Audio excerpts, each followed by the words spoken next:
वर्तमान के प्रधानमंत्री कहते हैं स्वच्छ भारत हो, लेकिन हमारे आचार्य गुरुवर श्री विद्यासागर जी महाराज कहते हैं कि स्वच्छ चेतन हो, स्वच्छ मन हो। स्वच्छ मन होगा, स्वच्छ चेतन होगा, स्वच्छ चेतन होगा तो हमारा देश भी स्वच्छ होगा। उत्तम क्षमा कि क्या सिर्फ आज ही हम बात करेंगे, चर्चा भले ही आज करें, लेकिन हर समय हमारे जीवन में क्षमा का भाव अवश्य रहना चाहिए। चाहे कितना ही कोई कुटिल परिणामी हमारे ऊपर प्रहार करे, लेकिन हमारे अंदर एक शक्ति है क्षमा की, जो सबसे बड़ी शक्ति है।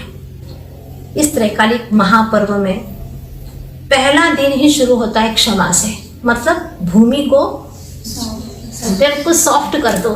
जब तक सॉफ्ट नहीं होगा तो बीज अंकुरित होने वाला नहीं है। तो आज हम भी हृदय से इसको स्वीकार करें। किसी ने हमारे लिए गलत भी कहा हो तो क्षमा करने की हम भावना रखें और उसकी बात को त्रैकालिक न बना करके रखें, व्यंजनावग्रह करके छोड़ दें। ऐसी शक्ति हमारे पास में है। कहते हैं कि साम दाम दंड और भेद से भी ज्यादा शक्तिशाली है क्षमा धर्म, सबसे ज्यादा शक्तिशाली है। अनादि की समस्या का समाधान करने वाला है उत्तम क्षमा धर्म। गुस्सा करके हम क्या प्राप्त करते हैं, पर तत्काल में तो आ जाता है, कहते हैं आता नहीं है कहीं से। हम स्वयं करते हैं, उत्सुक होते हैं करने के लिए। और कई लोग तो कहते हैं गुस्सा ना करें तो क्या करेंगे, सामने वाले को लाइन पे तो लगाना है, दूसरे को लाइन पे लगा दो और खुद लाइन से उतर जाओ। सारे विश्व को हम दूषित करते हैं अपनी क्रोध आदि कषायों के कारण से। ऐसे दूषित तरंगे फैलाते हैं, क्योंकि जब गुस्सा करते हैं तो सब जगह ऐसी ही दूषित तरंगे फैल जाती हैं। अगर हम कुछ विश्व को देना चाहते हैं, विश्व शांति महायज्ञ करना चाहते हैं, तो भले शांति विधान न करें। शांति विधान से वो तरंगे नहीं फैलेगी जितनी की क्षमा भावना से तरंगे फैलेगी।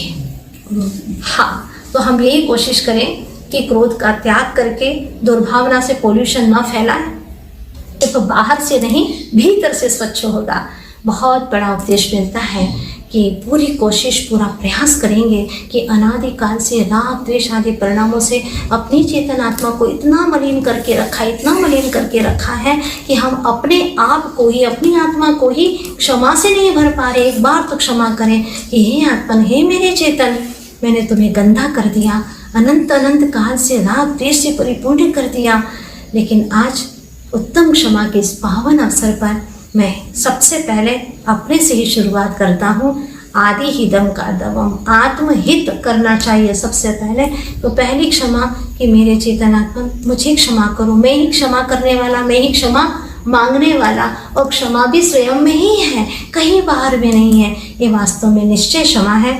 निश्चय क्षमा अगर है तो व्यवहार में भी क्षमा आएगी, और व्यवहार में क्षमा शुरू करते हैं तो निश्चय में भी आएगी। पूरी कोशिश करें।